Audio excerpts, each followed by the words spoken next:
Kemudian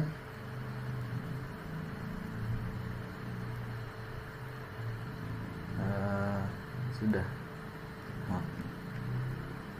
Kemudian langkah selanjutnya akan dilakukan pengujian beserta eksplorasi lanjutan dengan membuat file atau direktori pada direktori yang telah dibagikan dari server.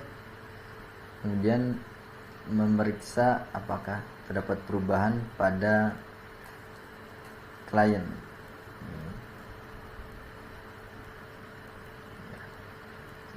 Saya pindahkan.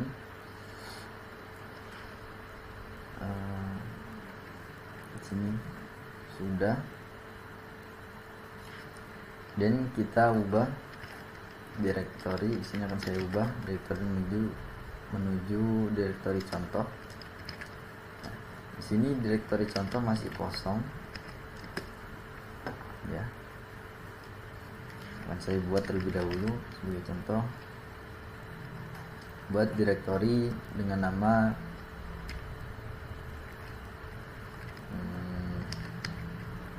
tes.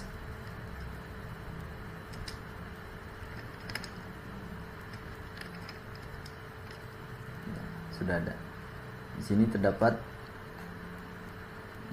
direktori tes dengan kepemilikan dan grup milik root serta akses, read write, dan execute atau membuka direktori tersebut. Kemudian selanjutnya akan dilakukan pengecekan pada sistem operasi Ubuntu.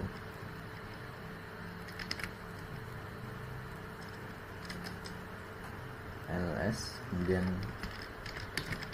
menuju direktori contoh. Nah, sudah berhasil. Jadi di sini terdapat direktori tes yang dibuat pada sistem operasi CentOS 7 atau server.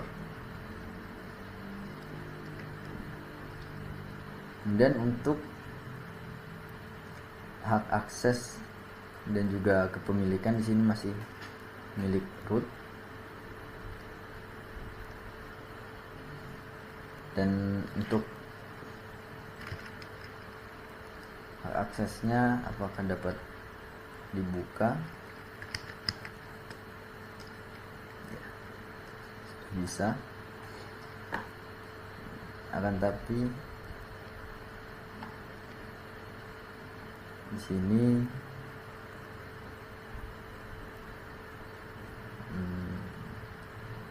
ya. Kemudian mengubah izin akses pada direktori yang dibagikan dan amati dampaknya pada klien. Nah, sebelumnya di sini untuk konfigurasi mounting tadi itu saya hanya menginputkan read only, jadi hanya dapat membaca file sistem pada file sistem NFS. Jadi ketika ingin menambahkan sebuah folder dengan nama yang sama, tes 1,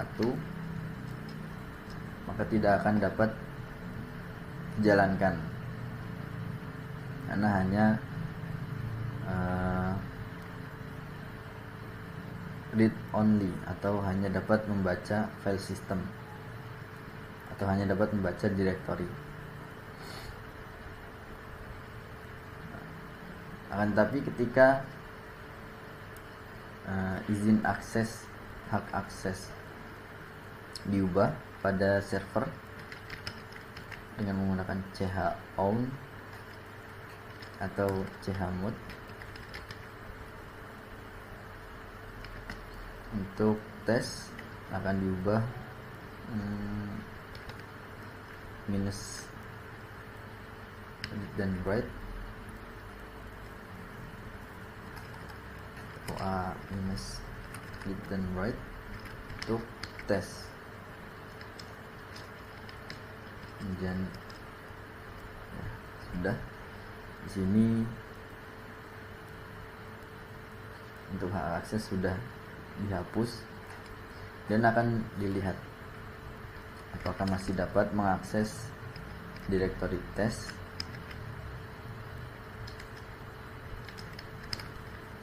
Masih ya, karena memang hak akses yang diberikan hanya execute atau hanya dapat membuka. Nah, jika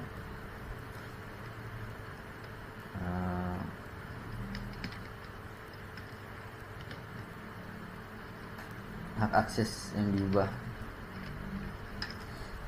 menghapus hak akses execute untuk directory test,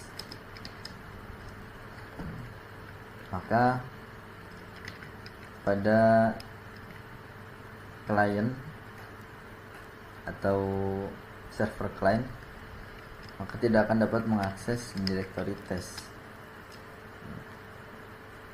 Dapat dilihat di sini menampilkan pesan hak akses ditolak, karena kan memang tidak diberikan hak akses oleh server.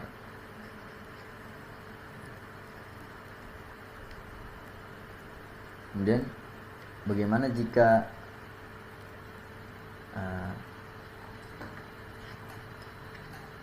akan saya ubah terlebih dahulu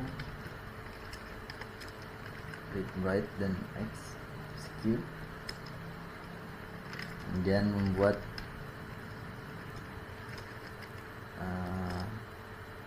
sebuah file txt dengan menggunakan perintah v sebagai contoh a, membuat file baru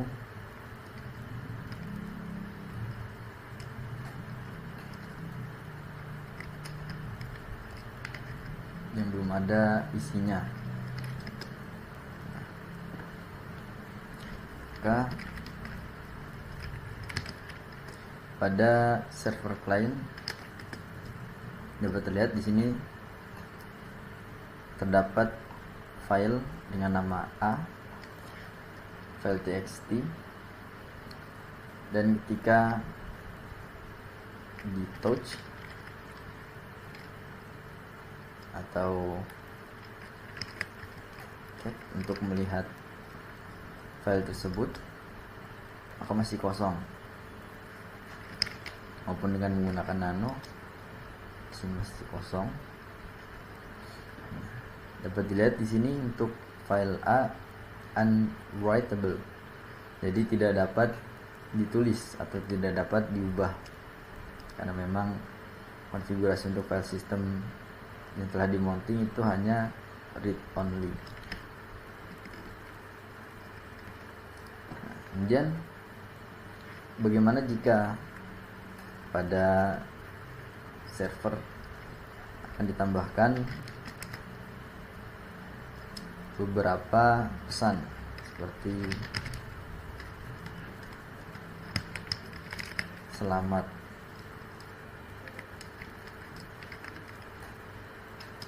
sudah,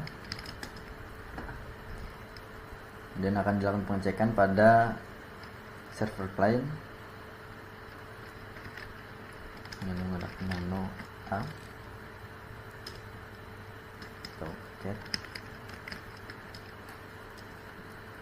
selamat. Sudah, di sini terdapat pesan selamat. Jadi pesan yang ditulis pada CentOS 7 dapat terlihat pada server client. Jadi apabila saya ibaratkan struktur ini merupakan struktur yang sedikit serupa dengan